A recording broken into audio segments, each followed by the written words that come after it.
Hi, this is Jeff Gober. We're here at Disney's Hollywood Studios. Actually, we're in the parking lot, and this is where we're going to start our Disney at Play podcast, which is going to look at, well, everything that's not operating still because of the pandemic, because of COVID.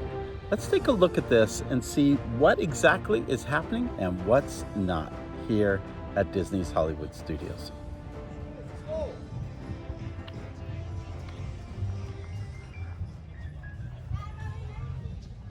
Well, this is a great place to start again in the parking lot, because the first thing we notice that isn't operating is the tram.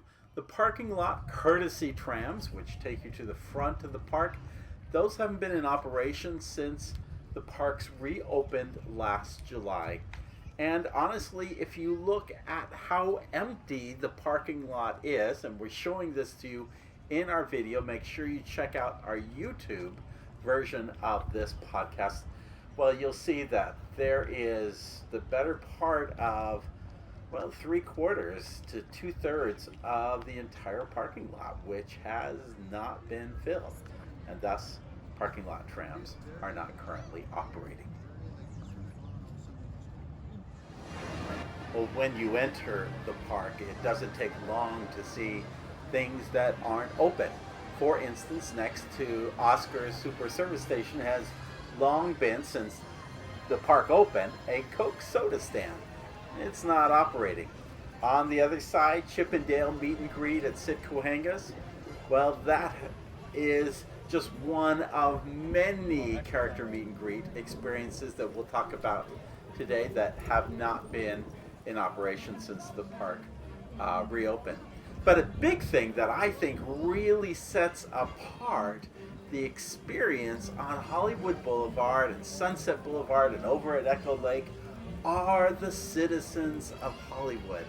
Oh, these are fantastic improv performers that really bring these places to life. And it's just a shame that we really don't have them with us right now. I hope that we will see them return soon, because they're almost like the fabric of what is Disney's Hollywood Studios, and it just would be a shame if we didn't have the benefit of having them in the park.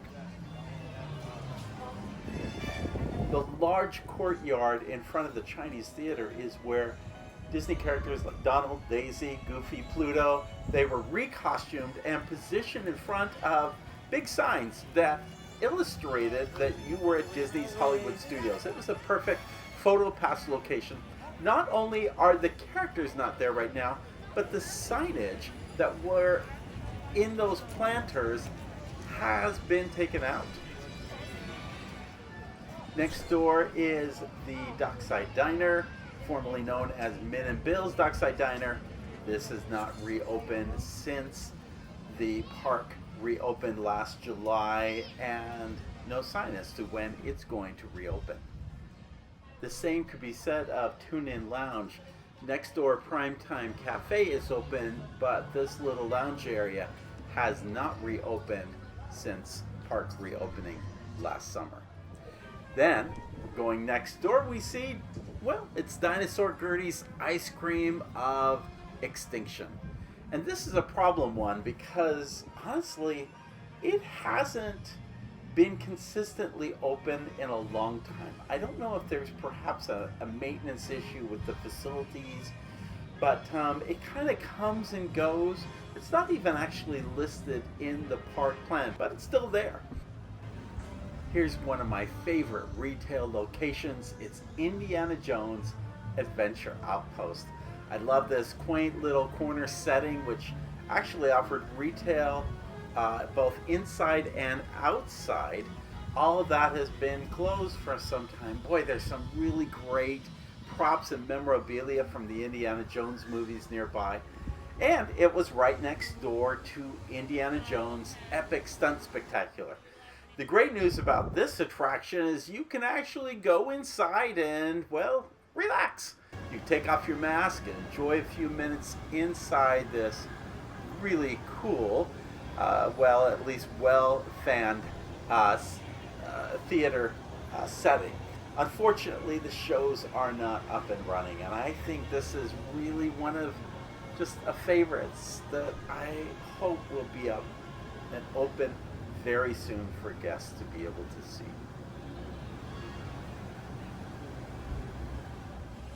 Stepping back out into the street, well, we catch a character cavalcade. There is Chippendale, along with Mickey and Minnie. It's one of 3 cavalcades that come through, one Toy Story themed, the other relating to Disney Junior and Friends. There's Pluto right there. It's nice to have these characters, but at the same time, it's reminding me of the big Disney motorcade parade that has been in the parks for many, many years, since the anniversary of Walt's birthday, but it hasn't been seen in quite a while. At the same time, we step across the street to Celebrity Spotlight. This is a location. Actually, it was a former location for Sony. They were a major sponsor of attractions here at Disney's Hollywood Studios. But this space has been turned around into one of 2 sets of spaces. The first is what's called Celebrity Spotlight, which features Olaf. This is a big favorite of my son. I don't think he'll come back to the studios until this meet and greet is back open, because he really loves Olaf, and so do a lot of other guests. The queue is often quite long waiting for it. The other one is just adjoining, but on the other side of the fence, so to speak. It's Mickey and Minnie starring in Red Carpet Dreams, and they have done a terrific job. If you haven't seen this meet and greet, it's kind of low key, although queues can be quite high, but if you kind of attack it at the right time of day, maybe at the very beginning or very end of the day, boy, they have 2 very lovely settings, highly themed settings in which you can enjoy an opportunity to see both Mickey and Minnie. Very interactive setting, lots of themes. It's very, very well done. Moving back out towards Star Tours, we are reminded of a show that was very popular. It is Jedi Training, Trials of the Temple. This show, they ran about 10 or 12 of these shows a day, each with about, seemed like 30, 40 kids, plus you add the families. It was very popular and has not been continued, although I would like to say it would be appropriate actually in Galaxy's Edge. Now, heading out toward the Muppet area, here is probably one of my favorite gift shops in all of Disney's Hollywood Studios. It's a wonderful shop. Have you been in here? It's a quaint, intimate shop offering Christmas and holiday decorations, and it stands across the way from Stage 1 Company Store, which offered actually a lot of, it was a lot of Muppet merchandise on one side, but then classic Disney art on the other. Very popular. Then we head over to another store, but this time in Galaxy's Edge. Yes, a store in Galaxy's Edge that is not open, and that is Saka's Kettle, which had their popular sweet and savory popcorn. I missed this. I don't know why it hasn't been bagged or sold in some other way. Don't know why this vending area, it makes me wonder, maybe the popcorn wasn't as popular as people thought it to be, but at any rate, from there we head to Toy Story Land, and boy, even though all the attractions are operating, there's actually quite a bit that's missing from this. First is the Meet the Toys in Toy Story Land, which included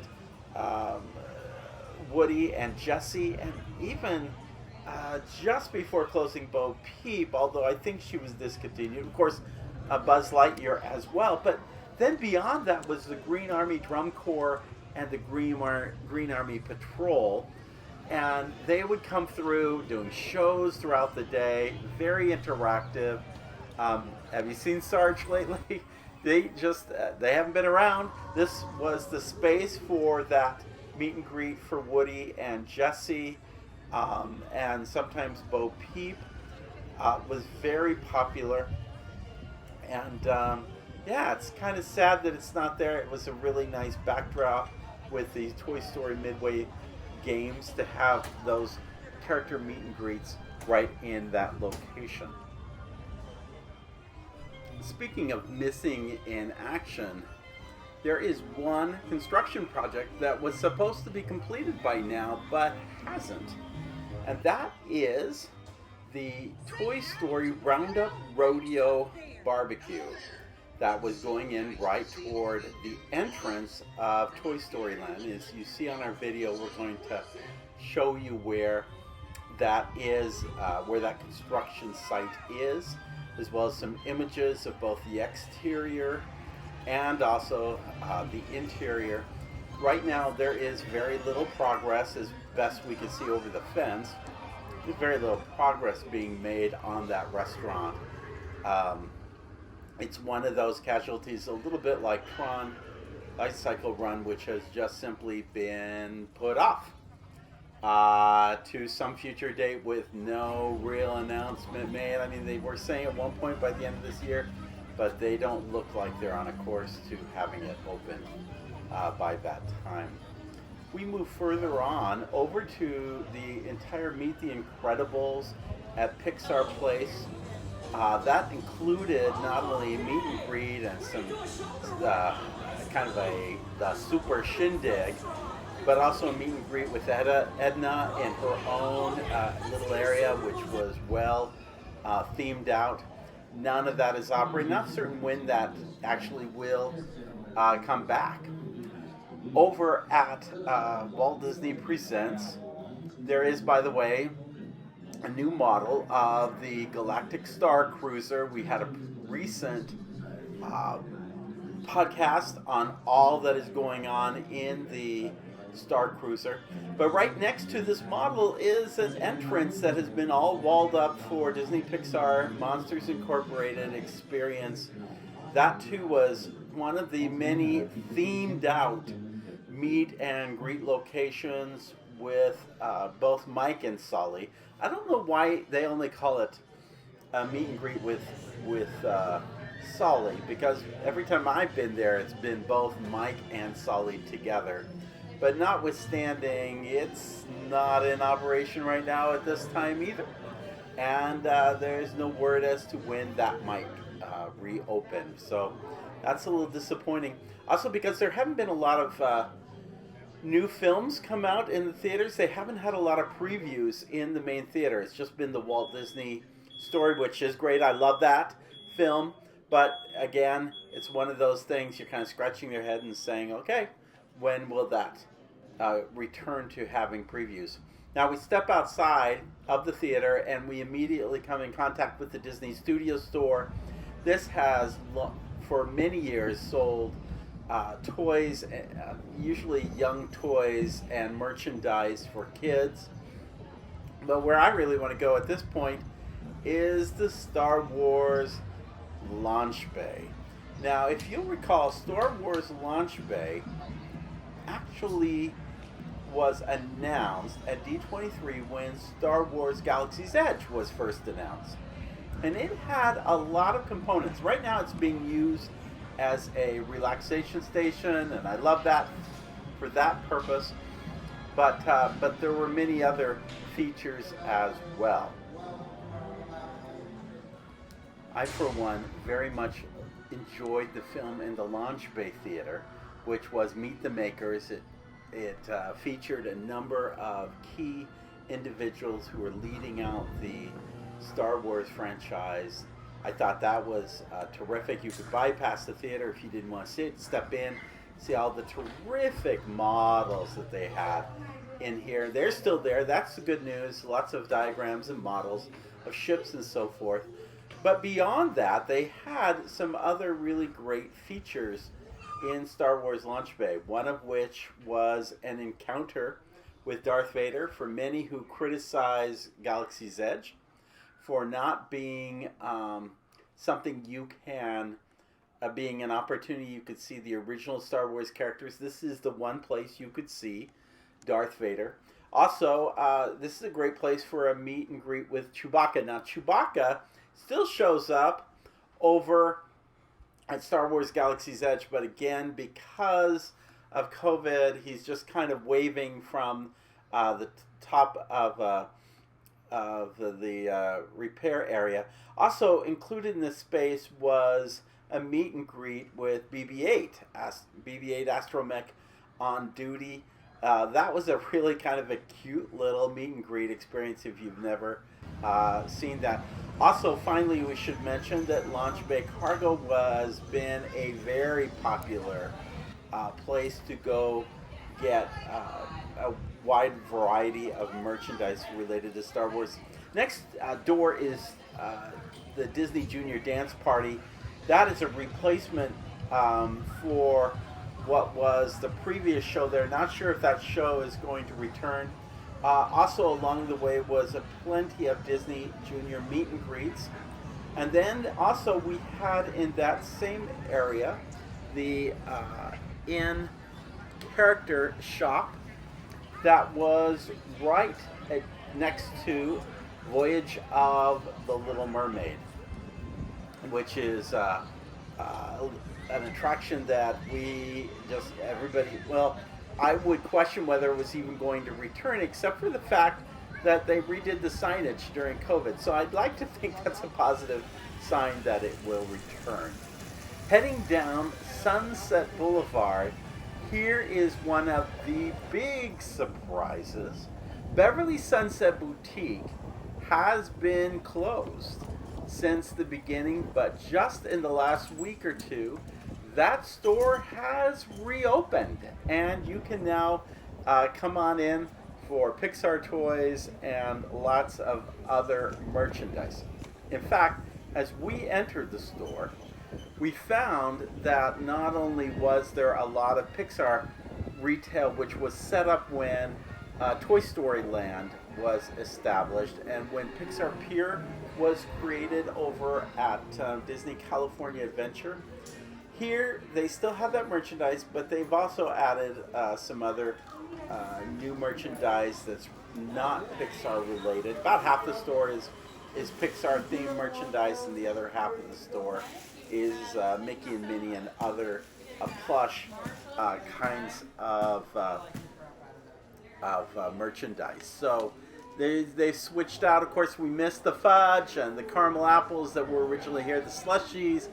That has not returned. In fact, this is the only park where you can't get that, and so it's always been a little bit disappointing in my view that you couldn't see that. Now, also, the website noted that Sunset Ranch Pins and Souvenirs was also closed, but actually it's currently open.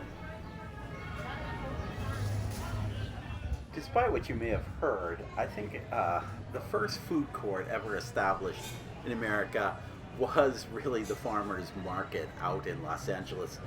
Sunset Ranch is based on the farmers market, and here we see the case of that with Rosie's All-American Cafe, which has been open for some time on one side, and then Catalina Eddie's on the other, but it has not been open.